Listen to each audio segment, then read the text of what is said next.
Hey guys, welcome to Rocket Learning and हम पढ़ रहे हैं the living world and adaptations and classifications, जो कि फर्स्ट चैप्टर है 7th क्लास के साइंस सब्जेक्ट का। तो हमने इस पर फर्स्ट पार्ट कंप्लीट कर लिया है और फर्स्ट पार्ट में हमने देखा कि जो लिविंग वर्ल्ड है, मैंने आपको बताया था कि दो टाइप की चीज़ें होती हैं, लिविंग बींग्स और non living beings. Living beings जो हैं उनका हमने एडेप्टेशंस के बारे में पढ़ा था कि वो कैसे खुद को एडॉप्ट कर लेते हैं अलग अलग रीजन्स में। लाइक जो कश्मीर में रहने वाले प्लांट्स हैं या एनिमल्स हैं, वो खुद को किस तरह उस माहौल के हिसाब से खुद को ढाल लेते हैं, मतलब एडॉप्ट कर लेते हैं। साथ ही जो रेगिस्तान में यानी कि राजस्थान में रहने वाले प्लांट्स हैं, जैसे कि कैक्टस हो गए, उनमें पत्ते नहीं आते। क्यों? क्योंकि वहाँ पे पानी की कमी है। और जो लीव्स हैं उनमें स्टोमेटा होते हैं, मैंने आपको बताया था, है ना। तो उस वजह से वाटर जो है वो इवेपोरेट हो जाता है उन स्टोमेटा से। इसीलिए जो कैक्टस प्लांट है बेसिकली जो राजस्थान में मिलता है, वो क्या करता है, खुद को उस तरह से अडेप्ट कर लेता है ताकि उन कंडीशंस में भी वो सर्वाइव कर पाए। साथ ही हमने एडेप्टेशन की डेफिनेशन भी पढ़ी थी कि एडेप्टेशन क्या होता है। ग्रेजुअल चेंजेस होते हैं बॉडी में, और ग्रेजुअल चेंजेस यानी स्लो चेंजेस जो है वो दो टाइप के हो सकते हैं। पहले तो बॉडी पार्ट्स में हो सकते हैं, मैंने आपको कैमल का एग्जाम्पल दिया था, और दूसरा ऑर्गेनिज्म के बिहेवियर में भी चेंज हो सकता है। और ये चेंजेस क्यों होते हैं? ताकि वो अपने सराउंडिंग के साथ एडजस्ट कर पाए। इसी को हम क्या कहते हैं? एडेप्टेशन कहते हैं। साथ ही हमने ये चार्ट भी कंप्लीट कर लिया था।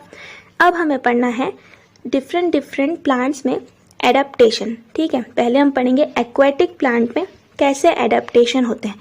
तो एक्वेटिक प्लांट्स मतलब क्या होता है? ऐसे प्लांट्स जो वाटर में ग्रो करते हैं या वाटर में ही रहते हैं। जैसे कि लोटस हो गया, कहाँ रहता है वो? हमेशा पानी में ही मिलता है लोटस का प्लांट। या फिर जो वाटर है उसमें आपने नीचे की जो वाटर का लैंड होता है, वाटर के भी नीचे का जो लैंड होता है जिसे हम सी बेड कहते हैं, वहाँ पे भी कुछ प्लांट्स होते हैं, है ना। तो वो पूरे वाटर के अंदर ही ग्रो करते हैं। तो ऐसे प्लांट्स किस तरह से खुद को एडॉप्ट करते हैं ये हम सीखेंगे। तो यहाँ पे आपको ट्राई दिस में एक छोटी सी एक्टिविटी करनी है। Visit various water bodies such as river, brook, pond, lake in your surroundings. What differences do you observe between terrestrial and aquatic plants? तो आपको क्या करना है, अपने आसपास अगर कोई रिवर है, नदी है, ब्रूक है, ब्रूक क्या होता है? इट्स लाइक झरना जो बहता है, ठीक है। फिर पॉन्ड है, फिर लेक है, तो इन सबको विजिट करना है। यानी कि आपको अपने आसपास की कोई भी वाटर बॉडी में जाना है, जहाँ पे भी आपको पानी मिल जाए, वहाँ पे आपको जाके ऑब्जर्व करना है कि आप लैंड पे जो भी प्लांट्स देख रहे हो, यानी कि जो टेरेस्ट्रियल प्लांट्स देख रहे हो और जो एक्वेटिक प्लांट्स आपको दिखे वाटर बॉडी में, इन दोनों में क्या डिफरेंस है। तो सोचिए क्या डिफरेंस होगा। अगर आप पानी में कोई प्लांट देखते हो तो आप क्या देखोगे? जो उसके पत्ते हैं वो बड़े बड़े होंगे, है ना। और ज़्यादातर जो पानी में प्लांट होते हैं उनके पत्तों पे एक वैक्स की लेयर होती है। क्यों होती है? ताकि इसके ऊपर अगर पानी आए कभी बारिश की वजह से, तो वो पानी इस वैक्स से फिसल कर वापस से सी में या रिवर में चला जाए। वरना अगर पानी जमा हो जाएगा तो क्या होगा? ये जो पत्ता है, ये जो लीफ है, पूरी तरह से पानी में डूब जाएगा। इसीलिए मोस्टली जो एक्वेटिक प्लांट्स होते हैं उनके पत्तों पर यानी लीव्स पर वैक्स की एक लेयर बनी हुई होती है। जबकि टेरेस्ट्रियल प्लांट्स यानी कि जो लैंड पे प्लांट्स ग्रो करते हैं उनमें ऐसी कोई लेयर नहीं दिखाई देती। और एक बात की, जो टेरेस्ट्रियल प्लांट्स हैं उनमें आपने देखा होगा बड़े बड़े प्लांट्स होते हैं, है ना। और उनकी जो स्टेम है वो बहुत ही मोटी होती है।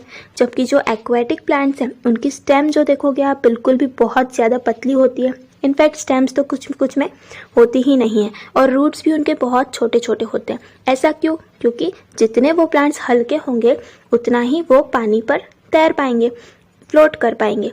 इसीलिए जो एक्वेटिक प्लांट्स हैं उनके रूट्स या स्टेम्स की बात करें तो वो कैसे होते हैं? हॉलो होते हैं। ये हमने लास्ट लेक्चर में पढ़ा था। हॉलो यानी अंदर से खोखले होते हैं, अंदर से उनमें गैप होता है ताकि वो हल्के हो जाए। तो ये तो एक्टिविटी थी छोटी सी। नेक्स्ट देखते हैं, some of the aquatic plants are firmly rooted in the soil at the bottom of the water bodies. तो यहाँ पे आपको बताया गया है कि कुछ एक्वेटिक प्लांट्स तो ऐसे हैं जो वाटर बॉडीज के एकदम बॉटम में रूटेड होते हैं, वो भी फर्मली यानी अच्छे से रूटेड होते हैं। मान लीजिए यहाँ पे जो फोटो दिया हुआ है इसमें आपको ये वाला प्लांट दिख रहा है। अब ये जो प्लांट है इसके रूट्स कहाँ पे होंगे? रूट्स जो है ये ये जो लेयर है इसको हम सी बेड बोलते हैं। सी के अंदर की जो मिट्टी की लेयर होती है उसको हम क्या बोलते हैं, सी बेड। तो सी बेड जो है वहाँ पे इसके रूट्स होंगे और रूट्स जो है इसके पूरे अंदर सॉइल में होंगे अच्छे से, ठीक है। Their stems are submerged while leaves and flowers float on the surface। अब कुछ प्लांट्स तो आपको ऐसे दिखेंगे एकदम ही वाटर के अंदर, लेकिन कुछ प्लांट्स आपको इसके जैसे दिखेंगे जो पानी की लेयर पर क्या कर रहे हैं, तैर रहे हैं, फ्लोट कर रहे हैं। However, some plants are entirely afloat। अब कुछ प्लांट्स आपको कैसे दिखेंगे, जो फ्लोट कर रहे हैं, लेकिन कुछ प्लांट्स कैसे हैं, जो कि सी बेड पर है, एकदम पानी में धंसे हुए हैं, अंदर है। अब इनके जो स्टेम्स है, ऐसे प्लांट्स के जो स्टेम्स है वो क्या रहेंगे, सबमर्ज मतलब डूबे हुए हैं पानी में, और उनके जो लीव्स एंड फ्लावर्स हैं वो भी डूबे हुए होंगे पानी में। लेकिन इन प्लांट्स की बात करें तो इनके लीव्स और फ्लावर्स क्या कर रहे हैं, ये पानी के ऊपर हैं, फ्लोट कर रहे हैं। Their roots are not anchored in the soil। अब इन दोनों प्लांट्स को ध्यान से देखा जाए तो इनमें डिफरेंस क्या है, तो इस प्लांट्स के जो रूट्स है वो तो एकदम सॉइल में है ना, मिट्टी में धंसे हुए हैं, फर्मली रूटेड है। लेकिन ये जो प्लांट है इसके जो रूट्स है वो मिट्टी में नहीं दिखेंगे आपको, बल्कि इसके रूट्स आपको कहाँ दिखेंगे, बस यहाँ पे देखिए, ये वाला जो एग्जांपल है इसके रूट्स आपको ऐसे ही दिखेंगे। और इनके रूट्स जो है वो हार्ड भी नहीं होते हैं, इनके रूट्स कैसे होते हैं, बहुत ही हल्के, बहुत ही फाइबर जैसे होते हैं, बस ऐसे ऐसे आपको रूट्स इनके दिखेंगे। तो ये ऐसा क्यों होता है, ये मेन बात है। तो ये उनका एडॉप्टेशन है, ठीक है। तो ये पानी में रहने के लिए क्या करते हैं, खुद को उस तरह से एडाप्ट कर लेते हैं। The surfaces of leaves and stems of many aquatic plants are covered with waxy layers. ये मैंने आपको अभी बताया कि most of the aquatic plants में क्या होता है, जो भी उनके लीव्स हैं, पत्ते हैं, या जो भी उनके स्टेम्स हैं, वो एक वैक्स की लेयर से कवर्ड होते हैं, उनके ऊपर एक वैक्स का लेयर होता है। ये क्यों होता है ये भी मैंने आपको बताया, ताकि उनके ऊपर अगर पानी गिरे तो वो पूरी तरह से पानी में डूब ना जाए। तो इससे क्या होता है, वैक्स की वजह से, मान लीजिए ये लीफ है, अगर वैक्स की लेयर है तो अगर पानी का जो ड्रॉप है वो अगर इस पे गिरता है तो वो वैक्स की लेयर से स्लिप होके वापस से कहाँ हो जाएगा, सी में आ जाएगा। तो ये रीज़न है कि उनके ऊपर वैक्स लगा होता है उनकी प्रोटेक्शन के लिए। Leaves of some aquatic plants are thin and slender like a ribbon. अब कुछ प्लांट्स के जो लीव्स हैं, यहाँ पे हम एक्वेटिक प्लांट्स की बात करें, ठीक है। तो जो एक्वेटिक प्लांट्स हैं उनके लीव्स जो है कभी कभी थिन और स्लेंडर होते हैं। मोस्ट ऑफ द केसेस में हमें ऐसे ही प्लांट्स दिखाई देते हैं सी में, जैसे कि यहाँ पे दिख रहे हैं ना, इनके लीव्स कैसे हैं, थिन है, पतले पतले, स्लेंडर यानी लंबे लंबे, है ना। तो ये लंबे लंबे यहाँ पे हमको क्या दिख रहा है, पत्ते दिख रहे हैं।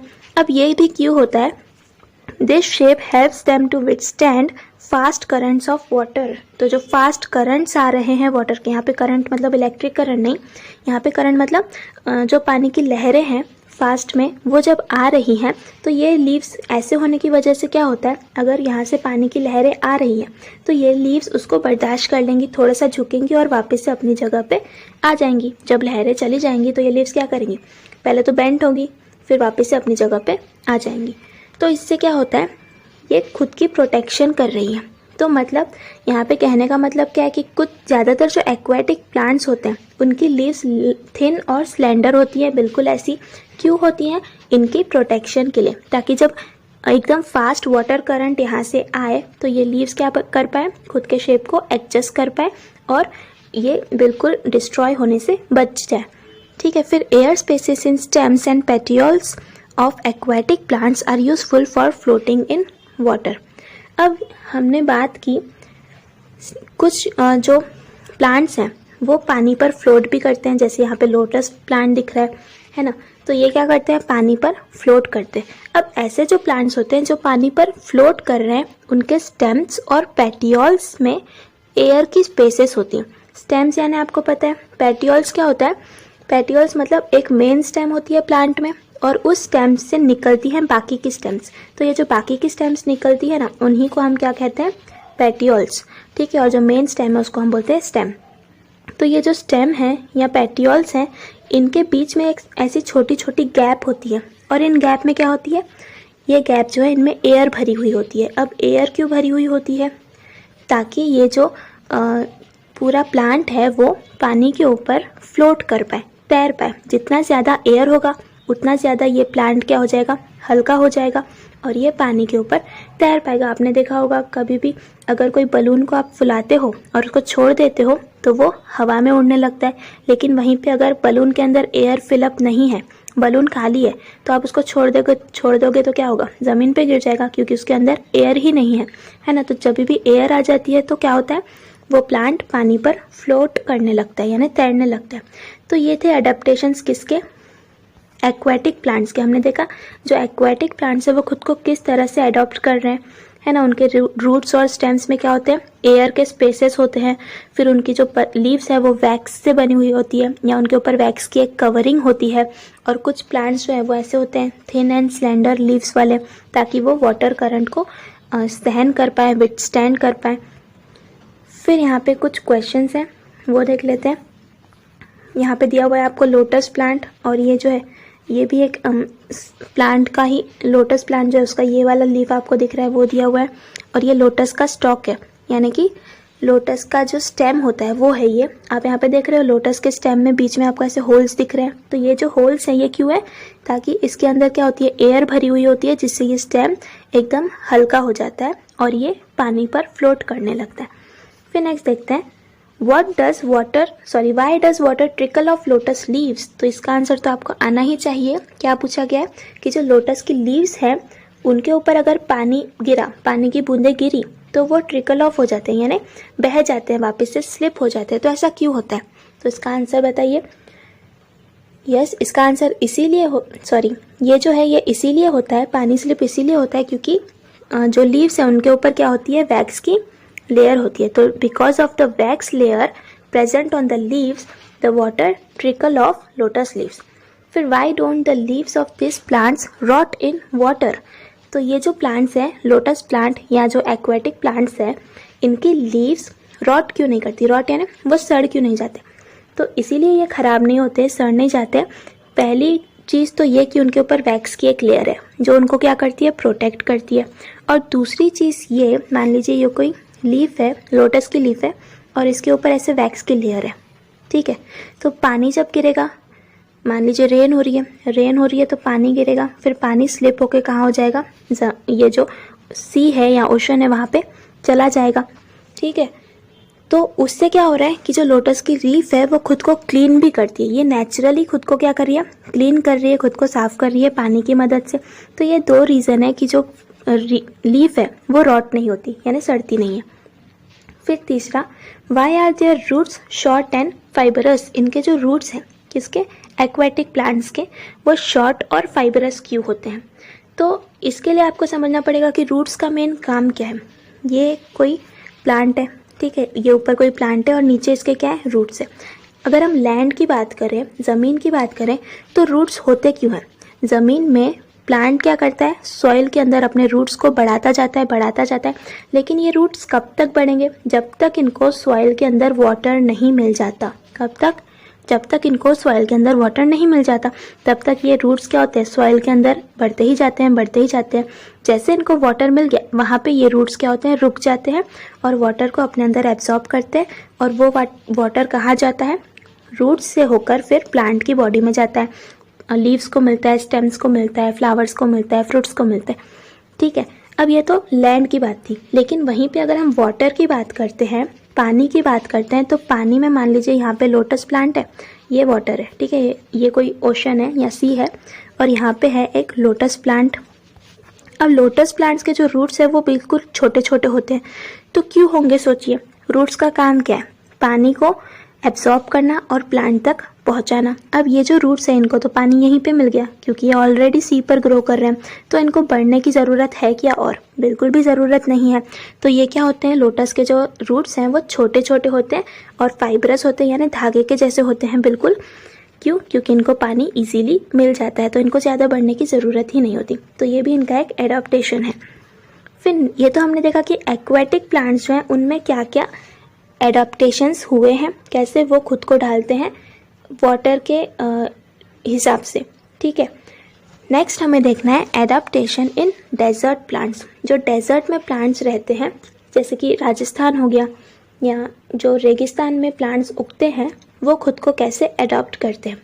तो take 2 potted plants one a cactus and the other a leafy plant. यहाँ पे एक्सपेरिमेंट करना है आपको। क्या एक्सपेरिमेंट करना, हमें यहाँ पे 2 पॉटेड प्लांट्स लेने हैं, ठीक है, 2 प्लांट्स लेने हैं। फिर क्या करना है, उनको दोनों प्लांट्स को हमको प्लास्टिक बैग से बाउंड करना है, यानी उनके ऊपर ऐसे कोई अगर प्लांट है,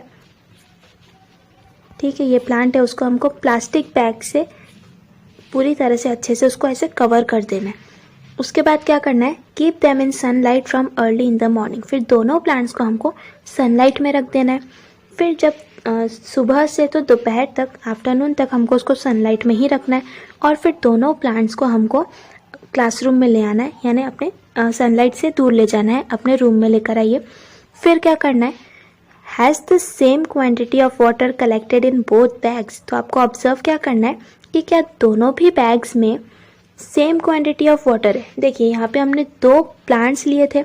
एक प्लांट कौन सा था, कैक्टस, ठीक है, एक तो हमने कैक्टस ले लिया। और दूसरा प्लांट जो हमने लिया था वो एक लीफी प्लांट था, यानी जिसमें लीव्स हैं। कैक्टस में हमें पता है कि लीव्स नहीं होते हैं। फिर आपने उसको धूप में रखा, फिर आप उसको धूप से अलग ले आए थोड़ी देर बाद। तो आप क्या देखोगे, किसमें ज़्यादा वाटर लगा हुआ होगा, तो जो लीफी प्लांट है उसमें ज़्यादा वाटर लगा हुआ होगा। ऐसा क्यों, क्योंकि हमें पता है कि जो लीव्स होते हैं उनमें छोटे छोटे पोर्स होते हैं, छोटे छोटे ऐसे छेद बने हुए होते हैं, जिन्हें हम क्या बोलते हैं, हम उन्हें कहते हैं स्टोमेटा। तो ये स्टोमेटा करते क्या है, ये स्टोमेटा जो वाटर आता है स्टेम में से लीव्स तक, मान लीजिए वाटर आया, ये वाटर जो है उसको बाहर छोड़ने का काम करता है, यानी इवेपोरेट करते हैं वाटर को, कौन, स्टोमेटा, ठीक है।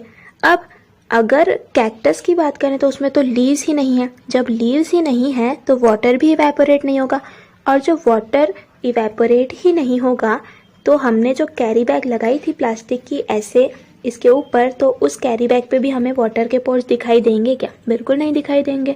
क्यों, क्योंकि इसमें तो वाटर इवेपोरेट ही नहीं हुआ।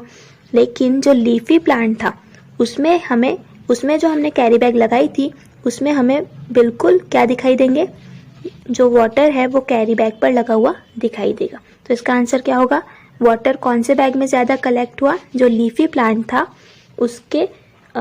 उस पे हमें ज़्यादा वाटर दिखाई दिया। फिर अब देखते हैं कि डेजर्ट प्लांट में क्या एडॉप्टेशन है। Desert plants are either leafless और their leaves are like small needles और have been modified into thorns. तो जो डेजर्ट में प्लांट्स पाए जाते हैं या तो वो लीफलेस होते हैं, मतलब उनमें लीफ ही प्रेजेंट नहीं है। अगर उनमें लीफ है तो वो जो लीफ है वो थॉर्न्स बन चुकी होती है, यानी कांटों के रूप में लीव्स होते हैं। मतलब डेजर्ट प्लांट्स जो हैं उनमें या तो लीव्स नहीं होंगी, ठीक है, लीफलेस होंगे, या फिर अगर लीव्स आपको दिखाई भी देती है तो वो बिल्कुल ही छोटी थॉर्न्स के फॉर्म में होंगी, यानी कांटों के रूप में, जैसे कैक्टस पे दिखाई देता है वैसी लीव्स इसमें होती हैं। As a result they lose very little water by evaporation. तो इससे होता क्या है, वो बहुत ही कम वाटर को लूज करते हैं इवेपोरेशन से। क्यों, क्योंकि जो कैक्टस है उनमें लीव्स नहीं है, और लीव्स नहीं है तो स्टोमेटा भी नहीं है, और स्टोमेटा नहीं है तो पानी भी बाहर इवेपोरेट नहीं होगा, ठीक है। तो ये बहुत ही लेस वाटर इवेपोरेट करते हैं।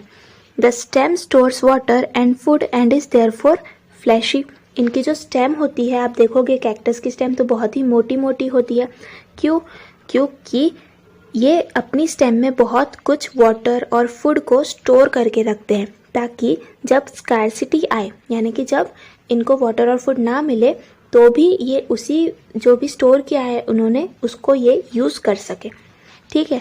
The stem stores water and food and is therefore fleshy. Fleshy मतलब ये बहुत ही मोटी मोटी होती है। The stems are green as they perform photosynthesis in the absence of leaves. अब इसकी जो स्टेम है वो एकदम ग्रीन आपको दिखेगी।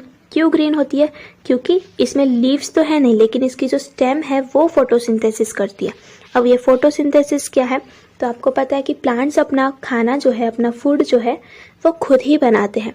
कैसे बनाते हैं, तो फोटोसिंथेसिस की मदद से। फोटोसिंथेसिस एक प्रोसेस है जिससे प्लांट्स क्या करते हैं, अपना खाना बनाते हैं। जैसे हम खाना बनाते हैं अपना, तो उसको क्या बोलते हैं, कुकिंग बोलते हैं हम। तो प्लांट्स उसको क्या बोलते हैं, प्लांट्स बोलते हैं कि हम फोटोसिंथेसिस कर रहे हैं, ठीक है। वो कुकिंग नहीं करते, वो फोटोसिंथेसिस करते हैं। तो फोटोसिंथेसिस में करते क्या है, सनलाइट को लेते हैं प्लांट्स, और सनलाइट का यूज़ करके वो क्या करते हैं, अपना फूड बनाते हैं। क्या बनाते हैं, अपना फूड बनाते हैं।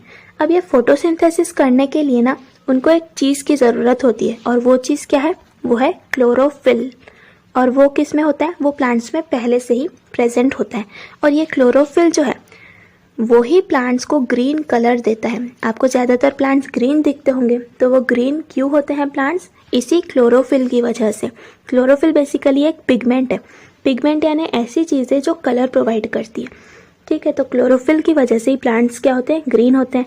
अब हम डेजर्ट प्लांट्स की बात करें तो इनमें पत्ते तो होते हैं नहीं, है ना, लीव्स नहीं होते, लेकिन इनकी स्टेम्स जो है वो हमें ग्रीन दिखती हैं। इसका मतलब क्या हुआ कि ये जो स्टेम्स हैं इन्हीं से प्लांट्स क्या करते हैं, फोटोसिंथेसिस करते हैं, अपना खाना बनाते हैं, ठीक है। फिर their roots penetrate deep into the soil in search of water.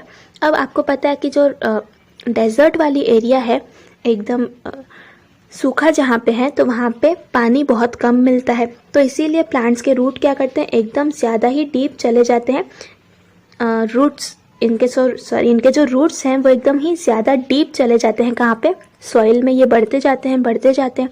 कब तक बढ़ेंगे, जब तक इनको क्या ना मिल जाए, वाटर ना मिल जाए। तो इसीलिए हम क्या देखते हैं कि इनके जो रूट्स हैं वो बहुत ही ज़्यादा बड़े बड़े होते हैं, बहुत ही ज़्यादा लंबे होते हैं। क्यों, क्योंकि इनको पानी ढूंढने के लिए बहुत नीचे तक जाना पड़ता है। There is a thick layer of waxy substance on the stem of these plants to.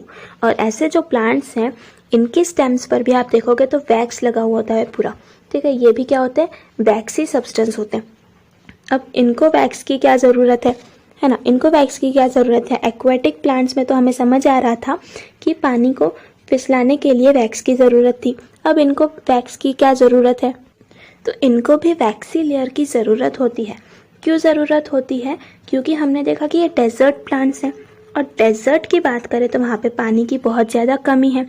अब पानी की कमी है तो जैसे मैंने आपको लीव्स के केस में बताया कि लीव्स से पानी बाहर छोड़ा जाता है, इवेपोरेट होता है, वैसे स्टेम्स से भी थोड़ा थोड़ा पानी जो है वो इवेपोरेट हो सकता है। अगर स्टेम्स पे वैक्सी लेयर होगा तो ये जो पानी है वो ज़्यादा इवेपोरेट नहीं होगा, इसीलिए ये जो डेजर्ट के प्लांट्स हैं उनमें भी वैक्सी लेयर होता है, ठीक है। फिर देखते हैं adaptations in plants of snowy region. जो स्नो में रहने वाले प्लांट्स हैं, पहली बात तो स्नो में कौन से प्लांट्स मिलते हैं, जो ठंडे रीजन है, जैसे जम्मू कश्मीर हो गया इंडिया का, है ना, हिमालय का रीजन है, वहाँ पे कौन से प्लांट्स मिलते हैं, ये मैंने आपको बताया था पिछले लेक्चर में। कौन से प्लांट्स मिलते हैं, तो वहाँ पे मिलते हैं कॉनिफरस प्लांट्स, जो कि कोन शेप के होते हैं, ऐसे प्लांट्स, है ना, जैसे कि क्रिसमस ट्री होता है बिल्कुल। तो ऐसे प्लांट्स हमें मिलते हैं कहाँ पे, स्नोई रीजन में। अब इन्होंने खुद को कैसे अडॉप्ट किया है, तो इन्होंने, हम देखते हैं अभी, in what way are sloping branches useful to plants in a snowy region.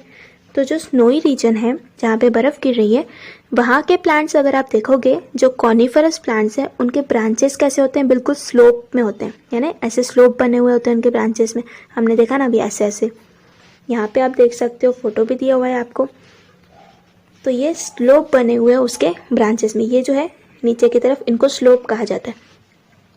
तो plants of snowy regions mainly include conifers like deodar and pine. पहले तो यहाँ पे आपको एक क्वेश्चन था कि स्नोई रीजन में ब्रांचेस ऐसे स्लोप में क्यों होती है, तो इसका आंसर बहुत सिंपल है, क्योंकि स्नोई रीजन है तो ऑफकोर्स वहाँ पे क्या गिरेगी, बर्फ़ गिरेगी।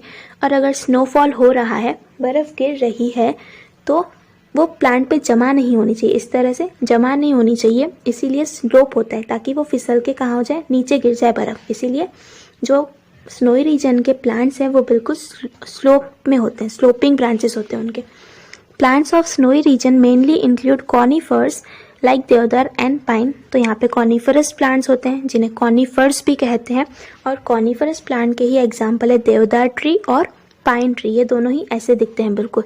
The trees are conical in shape due to their sloping branches. अब ये जो ब्रांचेस है ट्री के वो बिल्कुल स्लोप में होते हैं, इसीलिए इनका शेप भी कैसा होता है, ऐसा शेप बन जाता है इनका, कोन के शेप का, ठीक है। तो स्नोई रीजन में जो प्लांट्स होते हैं उनका शेप कैसा होता है, कॉनिकल शेप, ये आपको याद रखना है, कॉनिकल शेप के होते हैं। In the heavy snowfall and extreme cold in this regions their conical shape prevents the snow from accumulating on the tree and the thick bark helps to tree to withstand the cold. यहाँ पे इनमें दो adaptations हुए हैं, जो snowy region में plants मिल रहे हैं उनमें दो एडाप्टेशन है। पहला एडाप्टेशन तो ये कि उनके स्लोपिंग ब्रांचेस होते हैं, ठीक है, उनके ब्रांचेस बिल्कुल स्लोप में होते हैं। और ये क्यों होते हैं? ताकि जो वहाँ पे स्नोफॉल हो रहा है वो ट्रीज पे जमा ना हो बल्कि फिसल के नीचे गिर जाए। दूसरा एडाप्टेशन इनका ये है कि इनकी जो बार्क है, इनकी जो स्टेम है वो बिल्कुल थिक होती है, जाड़ी जाड़ी होती है। क्यों जाड़ी होती है, क्यों थिक होती है? ताकि ये कोल्ड में भी बने रहें, कोल्ड में ये लोग गिर ना जाए, ठीक है। तो कोल्ड को, जैसे हमें कोल्ड सहन नहीं होती वैसे प्लांट्स को भी सहन नहीं होती, तो ये कोल्ड को विथस्टैंड कर पाए यानी बर्दाश्त कर पाए, इसीलिए इनके बार्क क्या होते हैं? थिक होते हैं। फिर नेक्स्ट देखते हैं adaptation in plants of forest region. अब जो फॉरेस्ट रीजन में प्लांट्स हैं उनमें क्या एडाप्टेशन होगा? ये बहुत ही इंटरेस्टिंग सा चीज़ है एक, कि फॉरेस्ट में जो प्लांट्स हैं, फॉरेस्ट में तो बहुत आपको लंबे लंबे प्लांट्स दिखेंगे ज़्यादातर, है ना।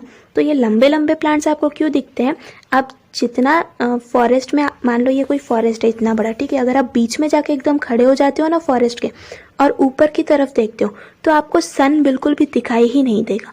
क्यों नहीं दिखाई देगा? क्योंकि आपको सारे ऊपर से इस तरह से प्लांट्स ही प्लांट्स दिखाई देंगे, और ऊपर ऐसे उन्होंने प्लांट्स ने अपनी एक पूरा शेडो टाइप बना लिया होगा, पूरा प्लांट्स ने घेर लिया होगा, आपको सिर्फ छाव ही छाव दिखाई देगी, है ना। तो ये फॉरेस्ट के ट्रीज का एक एडाप्टेशन है कि वो क्या करते हैं, खुद को और जितना लंबा हो सके उतना लंबा ये ग्रो करने की कोशिश करते हैं। क्यों ऐसा होता है? क्योंकि फॉरेस्ट में आप देखोगे तो फॉरेस्ट में बहुत सारी ट्रीज मिलेंगी, कुछ ट्रीज जो है वो तो छोटी छोटी रहेंगी, लेकिन कुछ ट्रीज जो है वो एकदम बड़ी बड़ी रहेंगी, बिल्कुल इस तरह, है ना। तो फॉरेस्ट में हर एक ट्री क्या चाहता है? हर एक ट्री चाहता है कि उसको सनलाइट मिले। अब उसको सनलाइट क्यों चाहिए? अभी अभी हमने देखा कि प्लांट्स क्या करते हैं, अपना खाना खुद बनाते हैं, राइट। कैसे बनाते हैं? तो फोटोसिंथेसिस करके अपना खाना ये बनाते हैं, ठीक है। लेकिन फोटोसिंथेसिस करने के लिए उनको लाइट की ज़रूरत होती है, और वो लाइट इनको कहाँ से मिलती है? सन से मिलती है, ठीक है। प्लांट्स फोटोसिंथेसिस से खाना बनाते हैं, लेकिन खाना बनाने के लिए उनको लाइट की ज़रूरत है, और ये लाइट इनको कहाँ से मिलती है? सन से मिलती है। तो सनलाइट इनके लिए बहुत ज़रूरी है। किसके लिए? प्लांट्स के लिए। तो सनलाइट को पाने के लिए ही ये क्या करते हैं? ज़्यादा से ज़्यादा ग्रो होने की कोशिश करते हैं। तो फॉरेस्ट में सारे ट्रीज जो है वो एक दूसरे के साथ कंपटीशन करते हैं कि कौन कितना ज़्यादा ग्रो होता है।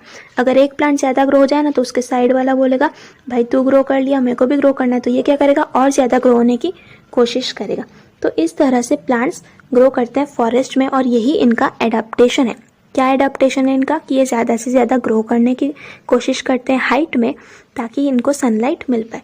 अ variety of plants, trees, shrubs and herbs are found in forest. तो हमें पता है फॉरेस्ट में बहुत सारी वेराइटी के प्लांट्स मिलते हैं, जैसे कि ट्रीज, जो बड़े बड़े ट्रीज हैं, फिर श्रब्स मिलते हैं और हर्ब्स। अब ये श्रब्स क्या होते हैं?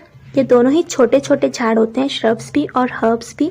हर्ब्स हो गया जैसे कि तुलसी वगैरह है, श्रब्स यानी श्रब्स और हर्ब्स बेसिकली दोनों ही छोटे झाड़ हैं, लेकिन इनमें फ़र्क क्या होता है? श्रब्स जो है वो थोड़े से लंबे होते हैं, हर्ब्स जो है वो एकदम ही छोटे होते हैं। और जो श्रब्स हैं उनकी एक स्टेम और एक स्टेम को लगकर और भी स्टेम्स हो सकती हैं, लेकिन जो हर्ब्स हैं उनमें एक ही कंटिन्यूस स्टेम होती है, उनकी और एक्स्ट्रा स्टेम्स नहीं होती। तो ऐसे सारे जो वेराइटी है प्लांट्स की वो हमको फॉरेस्ट में दिखाई देती है।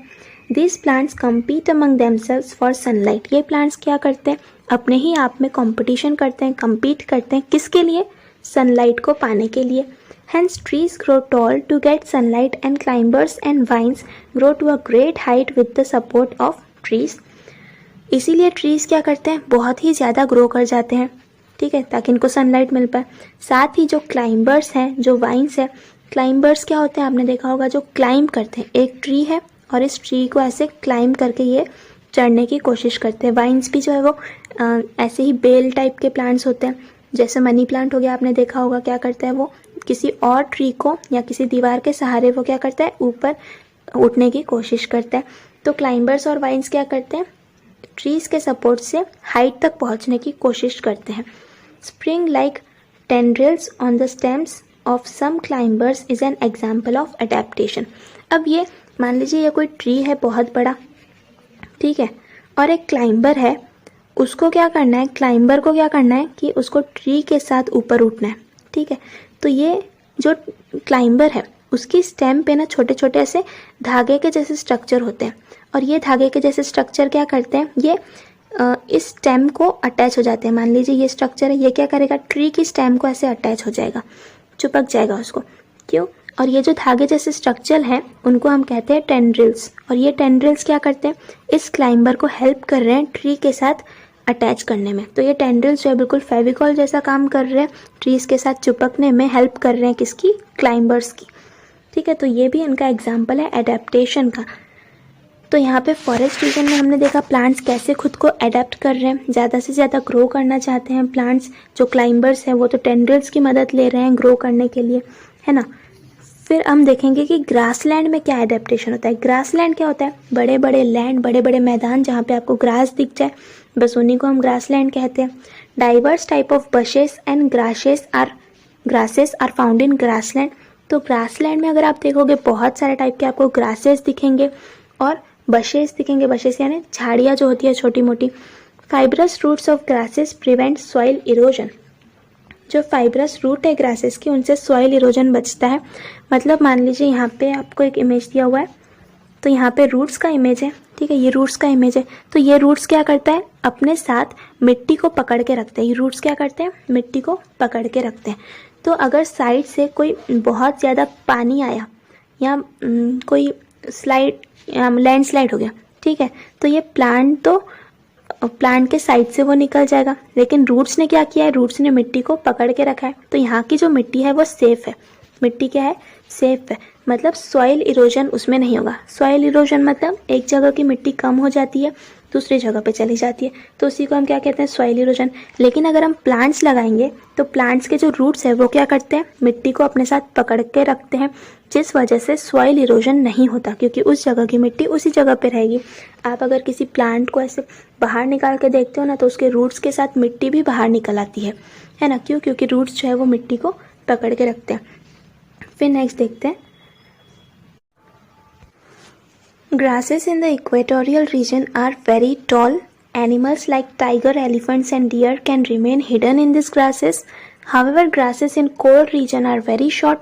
Animals like rabbit are found in such grasses. Vast meadows are found in hilly areas as well as plains. तो यहाँ पे क्या बताया गया है कि हमारा जो अर्थ है, अर्थ के बीच से एक लाइन पास होती है जिसको हम क्या कहते हैं, इक्वेटर। ये आपने ज्योग्राफी में पढ़ा होगा, है ना। तो ये जो इक्वेटर है उसके आसपास के रीजन को हम कहते हैं इक्वेटोरियल रीजन। तो ये जो पूरा रीजन हो गया इसे हम क्या कहेंगे, इक्वेटोरियल रीजन। अब इक्वेटोरियल रीजन में जितनी भी कंट्रीज आती हैं वहाँ पे आप क्या देखोगे कि वहाँ पे जो ग्रासेस है वो बहुत टॉल है, बड़ी बड़ी आपको ऐसे ग्रासेस दिखेंगी। और ये इतनी बड़ी ग्रासेस हैं कि इनमें टाइगर, एलिफेंट, हिरन या डियर ऐसे जो एनिमल्स है वो छिप सकते हैं इन ग्रासेस में। इतनी बड़ी ये ग्रासेस होती हैं। लेकिन जो कोल्ड रीजन्स है, कोल्ड रीजन मतलब ये इक्वेटर का रीजन तो ये था, ठीक है, इतना इक्वेटर का रीजन था। कोल्ड रीजन मतलब जो नॉर्थ पोल और साउथ पोल, ये हमारा अर्थ है, अर्थ के नॉर्थ पोल और साउथ पोल में जो ठंडे रीजन्स होते हैं उनको कहा जाता है कोल्ड रीजन्स। तो वो कोल्ड रीजन्स हैं। अब कोल्ड रीजन्स में जो ग्रासेस है वो इतनी लंबी नहीं होती, वो शॉर्ट होती हैं, ठीक है। तो वहाँ पे रैबिट जैसे एनिमल्स आपको मिलेंगे, बड़े बड़े एनिमल्स नहीं मिलेंगे क्योंकि वो वहाँ पे छुप नहीं सकते।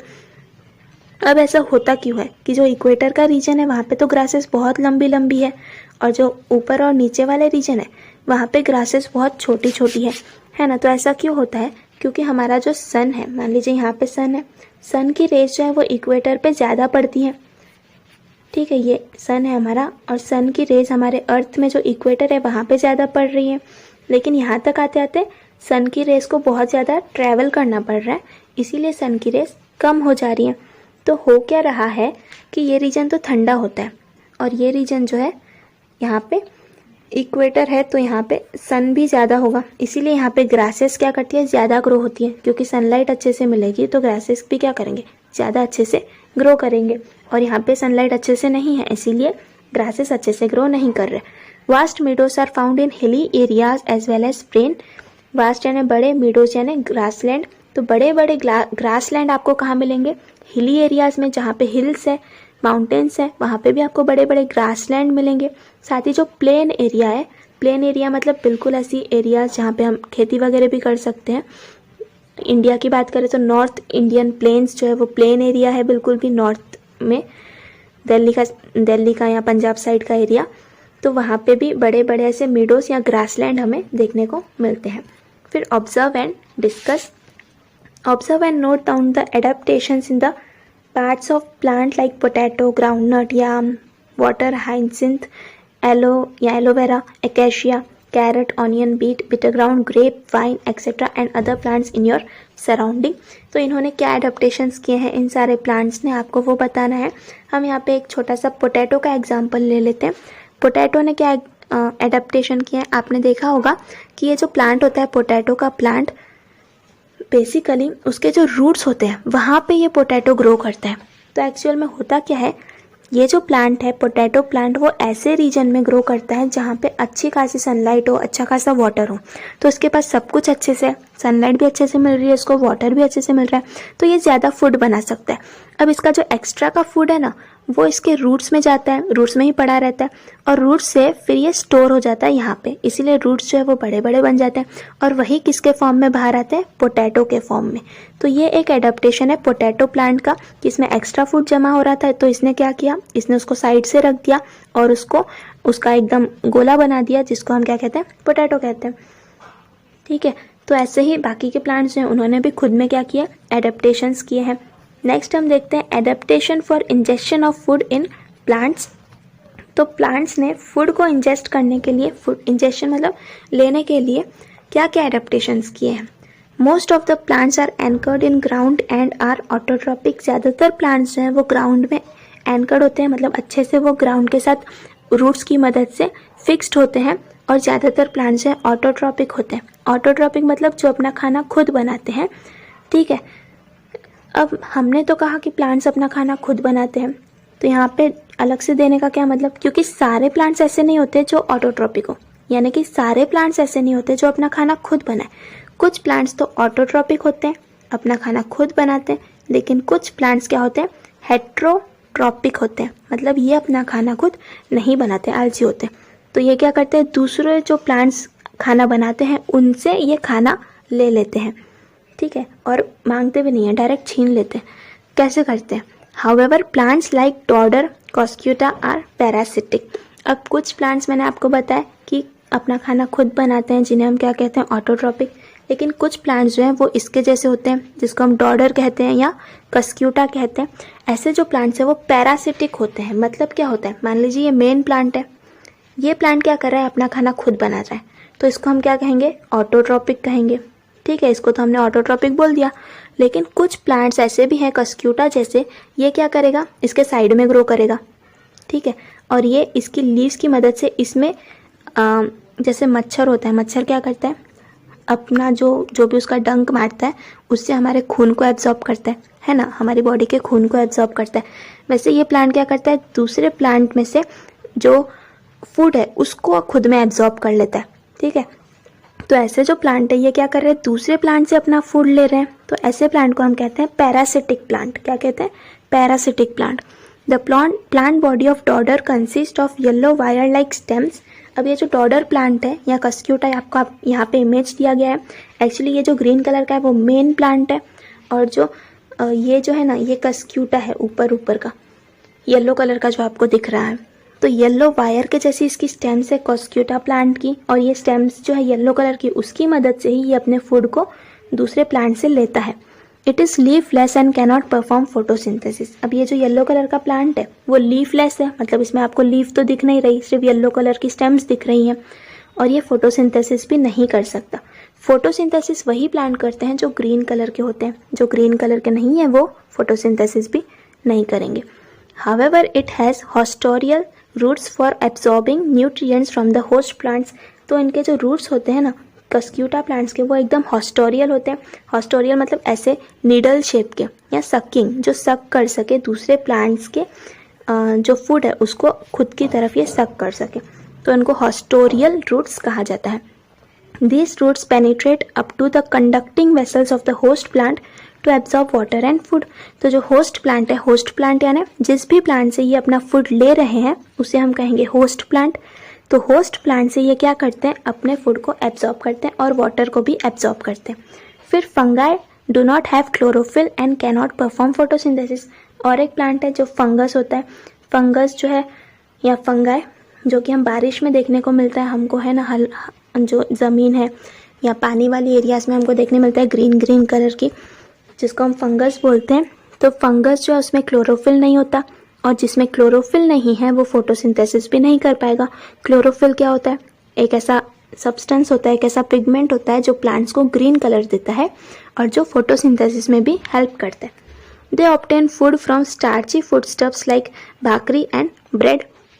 तो ये जो फंगस है वो आपने देखा होगा कई बार ब्रेड पे होता है या भाकरी पे होता है। भाकरी एक मराठी वर्ड है, शायद इसका मीनिंग रोटी होता है या भाकर जिसे बोलते हैं, I don't know perfectly. They have root like fibres for absorption of food. तो ये जो फंगस है इसमें भी रूट के जैसे कुछ फाइबर्स होते हैं जो क्या करते हैं, फूड को एब्जॉर्ब करते हैं दूसरे प्लांट से। ज़्यादातर ये ब्रेड पे उगते हैं। आपने देखा होगा ब्रेड जब सड़ जाता है तो उसमें एक ब्लैक कलर की लेयर बन जाती है, तो वही होते हैं फंगस। फिर plants need nitrogen, phosphorus and potassium for growth. Plant को ग्रोथ करने के लिए 3 चीज़ों की ज़रूरत है, नाइट्रोजन, फॉस्फोरस और पोटेशियम। ये एलिमेंट्स हैं जो हवा से या सॉइल से प्लांट को मिलते हैं। Plants that grow in soil which is deficient in nitrogen like Drosera, sundew, Venus flytrap, pitcher plant etcetera fulfil their need for nitrogen bye consuming insects. तो ऐसे प्लांट्स जो सॉइल में ग्रो कर रहे हैं उनको नाइट्रोजन अच्छे से मिल नहीं पाता सॉइल से, है ना, ऐसी सॉइल। लेकिन वो सॉइल जो है, ज़रूरी नहीं है कि हर एक सॉइल में नाइट्रोजन ना हो, लेकिन कुछ सॉइल ऐसे होता है जहाँ पे नाइट्रोजन नहीं है, नाइट्रोजन डेफिशिएंट है, यानी नाइट्रोजन की वहाँ पे कमी है। मान लीजिए सॉइल है, अब मिट्टी में नाइट्रोजन प्रेजेंट ही नहीं है, तो प्लांट को तो ग्रो करने के लिए नाइट्रोजन भी चाहिए। तो प्लांट क्या करता है, प्लांट किसी दूसरे इंसेक्ट को खा लेता है। कोई इंसेक्ट इस पे बैठने के लिए आया और प्लांट क्या करता है, धोखे से उसको खा लेता है। तो उस इंसेक्ट से प्लांट को क्या मिलता है, नाइट्रोजन मिलता है। जैसे कि ये एक प्लांट है यहाँ पे, वीनस फ्लाईट्रैप इसका नाम है। ये प्लांट क्या करता है, ये प्लांट में आपको कुछ ऐसे ऐसे दिख रहे हैं, है ना, आपको इसके दांत दिख रहे हैं। तो ये जो दांत है ये ओपन हो जाते हैं, ऐसे हो जाते हैं, ये बिल्कुल जैसे हमारा माउथ खुलता है वैसे ही दांत खुल जाते हैं। कोई इंसेक्ट अगर यहाँ पे बैठता है ना, तो ये जो इसके दांत है वो बिल्कुल खुल जाते हैं और इंसेक्ट जो है बिल्कुल अंदर चला जाता है, मतलब ये इंसेक्ट्स को निगल जाता है ये प्लांट। मतलब ये प्लांट क्या है, इंसेक्ट्स को खाता है ये प्लांट, ठीक है। तो इसका नाम क्या है, वीनस फ्लाईट्रैप। ऐसे ही कुछ और प्लांट्स भी होते हैं, जैसे ड्रोसेरा प्लांट हो गया जिसको सनड्यू भी बोलते हैं। फिर पिचर प्लांट आपने देखा होगा एक्सेट्रा। ये क्या करते हैं, ये इंसेक्ट्स को खाते हैं। क्यों खाते हैं, क्योंकि इनका जो सॉइल है उसमें नाइट्रोजन नहीं होता, तो इंसेक्ट्स से क्या मिलता है, इनको नाइट्रोजन मिलता है।